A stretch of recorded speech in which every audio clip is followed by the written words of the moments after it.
So students आज हम continue करेंगे एनसीईआरटी एक्सरसाइज 5.2। इसके प्रीवियस वीडियो में हमने एनसीईआरटी एक्सरसाइज 5.2 में 7 क्वेश्चन तक सॉल्व किया था। उस वीडियो की लिंक आपको मेरे डिस्क्रिप्शन बॉक्स में मिल जाएगी। सो स्टूडेंट्स स्टार्ट करते हैं एनसीईआरटी एक्सरसाइज 5.2 8 क्वेश्चन। सो 8 क्वेश्चन में गिवन है an AP consists of 50 terms. Okay, total AP में terms कितनी है? Number of terms is 50. Okay, which means n की value भी number of terms is 50. Okay, total number of terms in an AP is 50. Then third term is 12, which means A3 की value क्या है? 12. Okay, then and the last term is 106 and the last term is 106. Okay, we find the 29th term. अब आपको यहाँ पे find out करना है 29th term, which means आपको वैल्यू फाइंड आउट करनी है A29। अब आपको यहाँ पे वैल्यू गिवन है 106 लास्ट टर्म की वैल्यू, एंड आपको वैल्यू गिवन है A3 which means third term की वैल्यू विच इज 12। एंड आपको ऑलरेडी क्वेश्चन की स्टार्टिंग में गिवन है कि AP में टोटल टर्म्स कितनी है? 50 टर्म्स, विच मीन्स A50 की वैल्यू क्या है? 106, क्योंकि 106 किसकी वैल्यू है? लास्ट टर्म की, और लास्ट टर्म क्या है? 50, बिकॉज आपको क्वेश्चन में स्टार्टिंग में गिवन है कि AP में total number of terms is 50।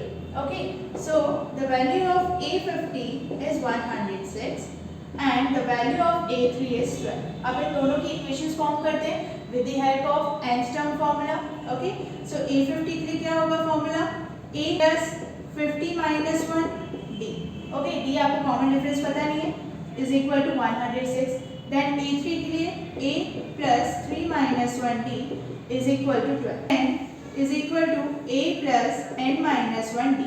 Okay, इसी फॉर्मूले के अकॉर्डिंग हमने यहाँ पे इक्वेशंस फॉर्म किए। an is a50 and a3। Okay, a50 के लिए क्या होगा equation? a plus 50 minus 1d is equal to 106 and a3 के लिए क्या हो गया? a plus 3 minus 1, because n की वैल्यू क्या है यहाँ पे 3, so 3 minus 1d is equal to 12। अब इस इक्वेशन को सिंप्लीफाई करते हैं। सो फर्स्ट इक्वेशन क्या हो जाएगी? a plus 49d is equal to 106. Okay, 50 minus 1 is 49. Then second equation is a plus 2d is equal to 12. Okay, ये equation form होगी। देन अब इसे हम सॉल्व करेंगे by elimination method, sign change, plus minus minus minus cancel. Okay, so 49 minus 2 is 47d. Okay, 47d is equal to 94 because 106 minus 12 is 94. Then d is equal to 94 upon 47। Okay, अब आपको यह देख के समझ में आ रहा होगा कि 47 मल्टीप्लाई 2। अब जब हम 47 को मल्टीप्लाई करेंगे with 2, so is equal to 94।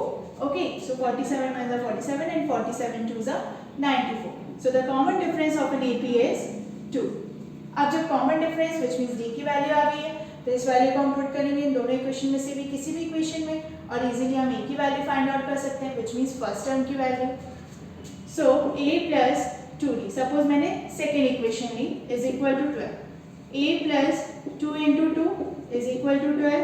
So a is equal to 12 minus 4, so a is equal to 8। So the value of first term is 8 and the value of common difference is 2। Okay, अब आपने a की value and d की value find out कर ली, and आपको question में find out करना है the value of A29 which means 29th term की वैल्यू। सो A29 के लिए nth टर्म फॉर्मूले से हम इक्वेशन फॉर्म करते हैं। Okay, so A29 is equal to a plus 29 minus 1d। a की वैल्यू क्या है? 8, 29 minus 1 is 28 into d is 2। Okay, 8 plus अब 28 इंटू 2 इज 56। ओके, अब 8 plus 56 is 64। So A29 is 64. So the final answer is hence 29th term is 64. So students, this is the final answer of 8 question. Basically आपको इस question में क्या given था? 1/3 की value given थी। Question को थोड़ा कंफ्यूज करेंगे, जैसे आप पढ़े तो आपको ऐसा कंफ्यूजन हो कि हम इसे कैसे फाइंड आउट करें। आपको क्वेश्चन में पहले ही गिवन था कि टोटल टर्म्स कितनी है AP में 50। देन आपको क्वेश्चन में गिवन था कि लास्ट टर्म की वैल्यू क्या है? 106। टोटल आपको टर्म्स गिवन है विच मींस 50। ओके, सो हमने यहाँ पे क्या कंक्लूड किया कि A50 is equal to 106 because last term की वैल्यू क्या है? 106 and total number of terms in an AP is 50। Okay, so A50 is equal to 106 and third term की आपको वैल्यू गिवन थी A3 is equal to 12 and आपको value find out करनी थी of 29th term. Okay, so A50 को अगर हम nth term फॉर्मूले के थ्रू एक्सपांड करेंगे, सो ये इक्वेशन फॉर्म होगी इस इक्वेशन को हमने सिंप्लीफाई किया, देन हमने बाय एलिमिनेशन मेथड इसे सॉल्व किया। सो यहाँ पे हमने common difference and first term की वैल्यू फाइंड आउट की। अब हमने a एंड b की वैल्यू को पुट किया इन 29 term equation. Okay, so a29 is equal to 64. So the final answer is hence 29th term is 64. So students, अब आप ले लीजिए इसका स्क्रीनशॉट, देन हम सॉल्व करेंगे 9th question. So students, I hope आपको 8th क्वेश्चन अच्छे से समझ में आ गया होगा। अब हम सॉल्व करते हैं 9th क्वेश्चन। सो 9th क्वेश्चन में गिवन है if the third and 9th term of an AP is 4 and -8, which term of this AP is 0? So आपको यहाँ पे फाइंड आउट करना है ऐसी टर्म जिसमें आपकी टर्म की वैल्यू क्या हो 0, which means an is equal to 0. So basically आपको n की वैल्यू फाइंड आउट करनी है।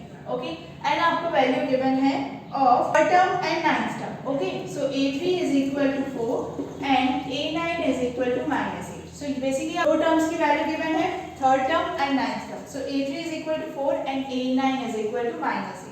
So a3 and a9 के इक्वेशंस फॉर्म करते हैं with the help of nth term formula.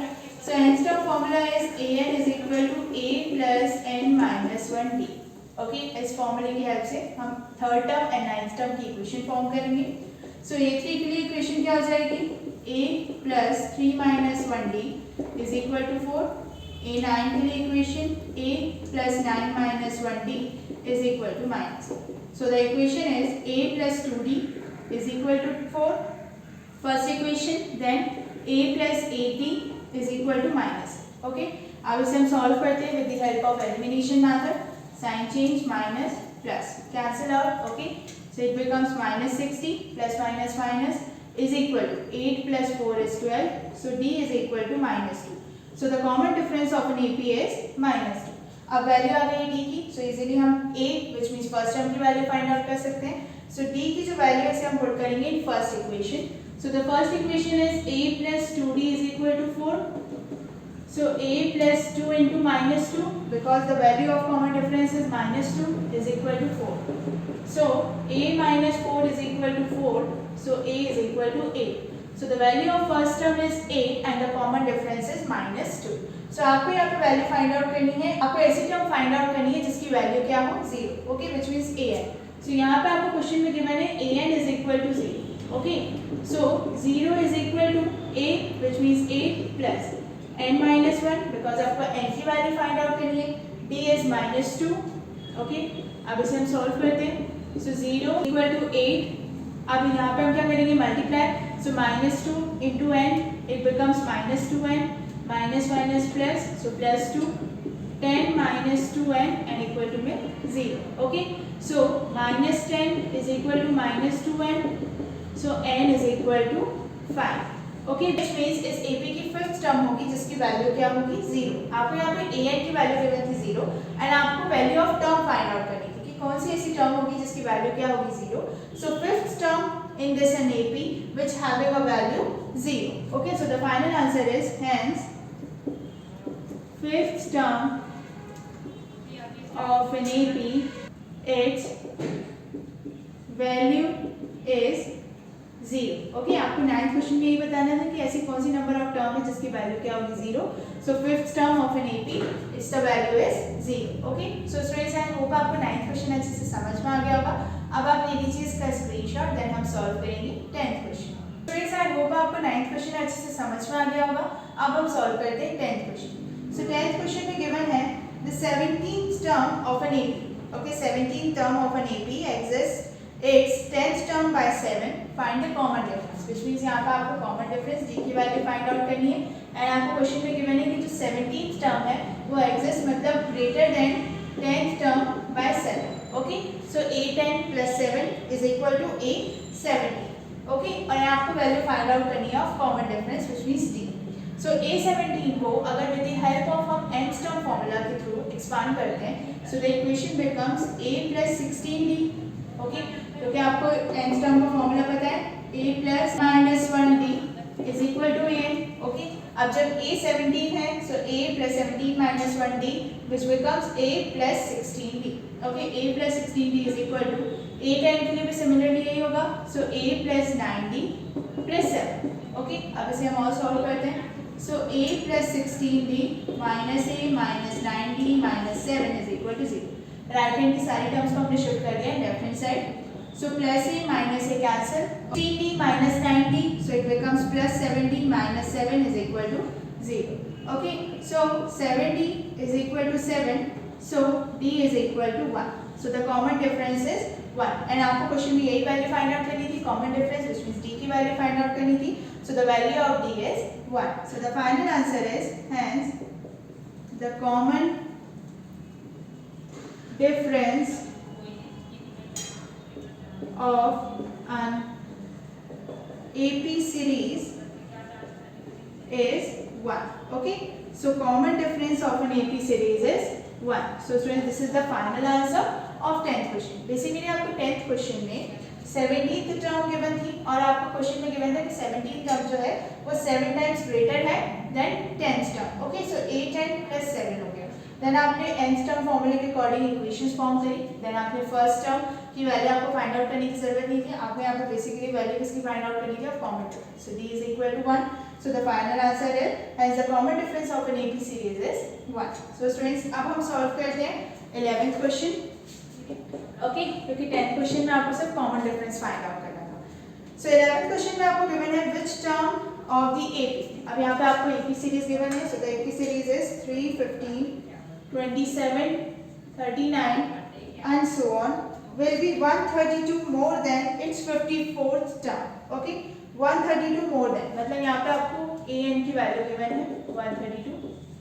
Okay, 132 and more than its 54th term. आपको question में बोला है कि which term of an AP which have 132 more than its 52 term, which means an is equal to 132 plus 54th term.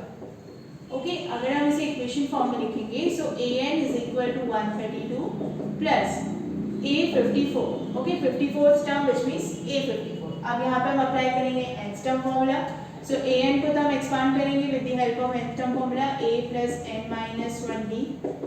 ठीक है, आपको यहाँ पे टर्म फाइंड आउट करनी है which means आपको n की वैल्यू फाइंड आउट करनी है. सिंपल है क्वेश्चन में कि आपको n की वैल्यू फाइंड आउट करनी है. Okay, so 132 plus a plus 53d because 54 minus 1 is 53, so a plus 53d. by nth term formula के अकॉर्डिंग इसे एक्सपांड तो कर दिया. अब आपको ऑलरेडी AP सीरीज गिवन है जिसमें आपको फर्स्ट टर्म की वैल्यू गिवन है which is 3 and d which means common difference की वैल्यू भी गिवन है 12.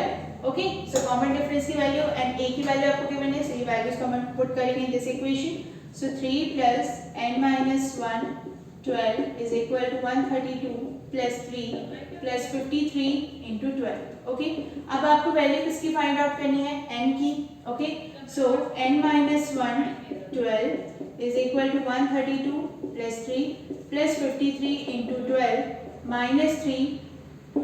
एंड अब n minus 1 की वैल्यू फाइंड आउट करनी है, सो n minus 1 एंड 12 को हम शिफ्ट कर देंगे denominator. So 132 plus 3 plus 53 into 12 minus 3 upon 12. So plus 3 minus 3 cancel. The next step is n minus 1 is equal to 64. Okay, अब आप जिसे सिंप्लीफाई करेंगे तो क्या आएगी value 64. So the value of n is 65. The value of n is 65. So the final answer is hence the 65th term is greater than the 54th term. Okay, आपको 11th question में basically क्या find out करना था कि आपको यहाँ पे 54th term given थी. ओके, 54th टर्म में अगर 132 हम एडिशन करेंगे तो कौन से नंबर ऑफ टर्म आएगी. ठीक है, नंबर ऑफ टर्म आपको फाइंड आउट करनी थी विच मीन्स n की value. So the value of n is 65. So student, this is the final answer of 11th question. अब आप ले लीजिए इसका स्क्रीनशॉट, देन हम सॉल्व करेंगे 12th question. So students, I hope आपको 11th क्वेश्चन अच्छे से समझ में आ गया होगा. अब हम सॉल्व करते हैं 12th क्वेश्चन. सो 12th क्वेश्चन में गिवन है two APs have the same common difference. Okay, which means d की वैल्यू क्या है, सेम है दो APs में. The difference between their 100th term is 100. What is the difference between their 1000th term? Okay, which means यहाँ पे आपको दो APs given. Okay, so first one AP को हमने डिनोट किया by capital A. Okay, and second AP को हमने denote किया by small. Okay, अब आपको क्वेश्चन में गिवन है कि इन दोनों की 100 टर्म का डिफरेंस क्या है, 100, which means A100 minus A100 is equal to 100. Okay, this is the first equation जो आपको क्वेश्चन में गिवन है. एंड आपसे पूछा है कि 8000 मतलब इसकी 1000 term of first AP and the difference between second AP 1000 term, what is the difference? Okay, अब इन दोनों का जब हम डिफरेंस करेंगे तो डिफरेंस नंबर क्या होगा? जब इनकी 100 टर्म का हम डिफरेंस करते हैं तो डिफरेंस क्या आ रहा है? 100। अब जब इनकी 1000 टर्म का डिफरेंस करेंगे तब क्या आएगा? सो यहाँ पे आपको फर्स्ट इक्वेशन में गिवन है इनकी 100 टर्म का डिफरेंस। ओके, अब यहाँ पे हम इसे एक्सपांड करते हैं with the help of nth term formula which is an is equal to a plus n minus 1d। ये बार-बार मैं फार्मूला इसलिए लिखी हूँ जिससे आपको क्लियर रहे कि nth टर्म का फार्मूला क्या है, बिकॉज इससे आपको जब हम ये पूरी एक्सरसाइज कंप्लीट करके third exercise which means 5.3 solve करेंगे तब भी आपको ये फार्मूला बिल्कुल क्लियर है। सो इसे हम एक्सपांड करते हैं with the help of nth term formula. So 8000, so it becomes a because capital A लेंगे, okay, a plus 1000 minus 1d। अब d मैंने यहाँ पे लिया है normal small d, okay, minus अब यहाँ पे 8000 second AP, so a plus 1000 minus 1d। अब अगेन मैंने यहाँ पे स्मॉल d क्यों लिया? क्योंकि आपको क्वेश्चन में स्पेसिफिक गिवन है कि दोनों APs जो हैं इनके कॉमन डिफरेंस क्या है? सेम। सो यहाँ पे हम लिख सकते हैं the value of d is same in both APs। Okay, दोनों APs में कॉमन डिफरेंस की वैल्यू क्या है? सेम है। ओके, अब इसे हम सिंप्लीफाई करते हैं। So a plus 999d, okay, 1000 minus 1, okay, then minus 999d। Okay, अब ये यहाँ पे आपको जो 1000 टर्म थी उसके अकॉर्डिंग हमने nth टर्म के अकॉर्डिंग इसे एक्सपांड किया। सो ये इक्वेशन फॉर्म हुई। सो अब यहाँ पे 999d, यहाँ पे पॉजिटिव है, ये नेगेटिव हो जाएगा बिकॉज ये नेगेटिव माइनस में, ये ब्रैकेट में चल रहा है, तो अगर हम इसे ओपन करेंगे तो ये माइनस में, so plus minus minus, so a minus A, capital A minus A. अब कैपिटल ए माइनस ए की वैल्यू हम ऑलरेडी फर्स्ट इक्वेशन में बता चुके हैं which is 100। Okay, so capital A minus a is 100, so the value of a minus a is 100। okay, so the final answer is hence the difference of 1000 term of in first and second AP is 100। Okay, because हम already first equation में ये prove कर चुके थे कि a100 minus small a 100 is equal to 100 होता है। Then जब हमने इसे सिंप्लीफाई किया so a minus a is equal to 100 आएगा, क्योंकि हमने यहाँ पे फर्स्ट इक्वेशन से हेल्प ली है। सो यहाँ पे आप लिख सकते हैं from first equation, okay, so from first equation a minus a is equal to 100। So the difference of 1000 term of an AP of first AP and the second AP is 100। So students, this is the final answer of 12th question. I hope आपको 12th question अच्छे से समझ में आ गया होगा। अब इसके next video में हम कंटिन्यू करेंगे NCERT exercise 5.2। So students, please मेरे चैनल को सब्सक्राइब करिए एंड बेल